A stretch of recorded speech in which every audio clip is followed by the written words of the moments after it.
बरं मला सांगा, तुम्हाला लहानपणीची ती गोष्ट आठवत असेल तीच हो, माकडं आणि टोपीवाला यांची. त्याच्यामध्ये जसं झालं त्याच्यानंतर अजून एक मोठी गोष्ट घडली. त्यात काय झालं माहितीये, या टोपीवाल्याचा नातू पुन्हा एकदा त्या माकडांच्या झाडाखाली गेला, बसला.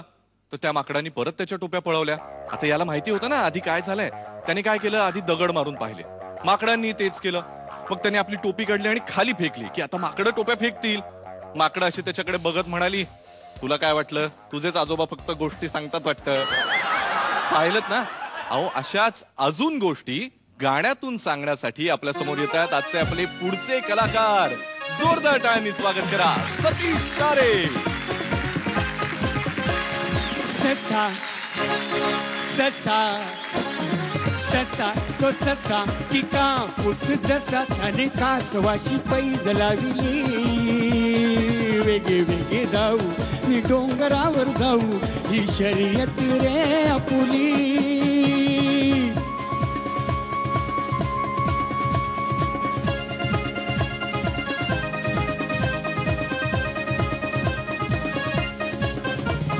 हिरवी हिरवी पाने नि पाखरांचे गाणे नि पाहून असा सहार फला.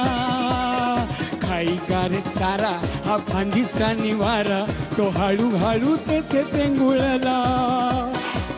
विठले वेडे भोळे गुंजेचे त्याचे डोळे झाडांच्या सावलीत झोपे. ससा ससा तो ससा की कापूस जसा त्याने कासवाची पैज लाविली. वेगे वेगे जाऊ नि डोंगरावर जाऊ ही शर्यत रे आपुली.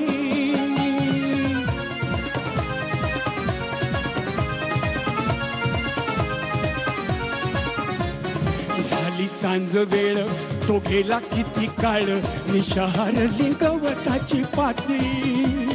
ससा झाला जागा तो उगा करीत रागा निधाव घेई डोंगराच्या माथी. कासवा तेथे पाही ओशाळा मनी होई निजला तो संपला सांगे.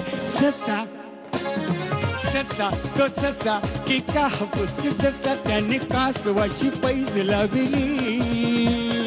वेगे वेगे धाऊ नि डोंगरावर जाऊ ही शर्यत रे आपुली. ही शर्यत रे आपुली. ही शर्यत रे आपुली. क्या बात आहे सतीश दादा. हो सर सर काय करताय, काय करताय. काय धमाल आली आपल्या इथल्याच प्रेक्षकांना. तर जे घरी बघत असतील त्यांना किती धमाल आली असेल विचारूयात. खूप मजा आली. हे गाणंच इतकं छान आहे आणि इतकं सुंदर लिहिलंय की सतीश तू गात असताना सगळं वर्णन जंगलाचं मला दिसत होतं. आणि आज मला सगळ्यात मुख्य म्हणजे लाइटिंगसाठी टाळ्या. त्याने हिरवं हिरवं झाडाच्या वेळी बरोबर हिरवं, कासवाच्या वेळी बरोबर कासवासारखं लाइटिंग दिलं. ग्रेट. त्याला आधी सलाम. आणि तू फार छान गायलंस आणि परफॉर्मन्स उत्तम. तुला तर सांगायलाच नव्हतं, तू उत्तम परफॉर्मर. हे गाणं इतकं अवघड आहे. तुम्ही ज्या प्रकारे ते पेश केलं ना, तुम्हाला मी सल्यूट करतो की तुम्ही खूप सुराच्या जवळ जाऊन ते गाणं गायलं. Thank you sir. खूप अवघड आहे. आणि इतका चांगला परफॉर्मन्स देत असताना, इतका चांगला परफॉर्म मध्ये तुम्ही ते नाच करताय, पळण्याची ऍक्शन करताय, जांभया देताय, काय काय, आणि हे सगळं करत असताना त्या सुराच्या जवळ इतकं चिकटून राहणं हे सामान्य माणसाचं काम नाही. तारे, तुम्ही खरंच चमचम करता. बरं, आज मार्क्स नाही आहेत पण बक्षीस आहे. बक्षीस आहे. तुम्ही आम्हाला फुल दिलत ना. हो. आपण काय देऊया, इकडे या, बघा. ससा तो ससा की कापूस जसा त्याने कासवाची पैज लाविली. वेगे वेगे जाऊ हे पण वाजून दाखवायला पाहिजे त्यांनी. आकाशी जे पागे रे पाखरा सोडी सोन्याचा पिंजरा. वा वा वा वा वा. सतीश दादा, आज तुम्हाला गिटार मिळालेली आहे. पण लहान मुलांमध्ये जसे म्हणजे आपण असं ओव्हरऑल म्हणतो की 2 गट असतात, गिटार गट आणि टार गट. तुम्ही लहानपणी खूप टारगट होता असं मी ऐकून आहे. खरं खोटं माहिती नाही. तुमच्या लहानपणीचा एखादा धमाल किस्सा.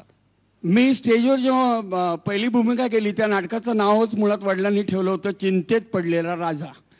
आणि त्यांचा राजपुत्राचं काम मी करत होतो. राजाच्या भूमिकेत माझे वडीलच होते आणि बालनाट्य होतं. आणि माझ्या एंट्रीच्या वेळी मी आपलं इतर कसे मेकअप करतात तसं पाहत होतो की हे कसं करतात, आणि माझा फार त्रास व्हायचा त्यांना. त्यामुळं टार्गेट पण असं नाही, पण या गटात तो नकोच शक्यतो, त्याला वेगळाच ठेवा असं म्हणून मला ठेवायचे. आणि मी माझ्या एंट्रीच्या वेळेपर्यंत कुठं गडप झालो कोणालाच कळलं नाही. पोलीस बिलीस सगळे बोलायला, आणि बाबांच्या तोंडात सगळी नाटकाची भाषा असल्यामुळे अहो माझा राजपुत्र कुठेतरी हरवला आहे हो असं पोलिसांना सांगू लागले.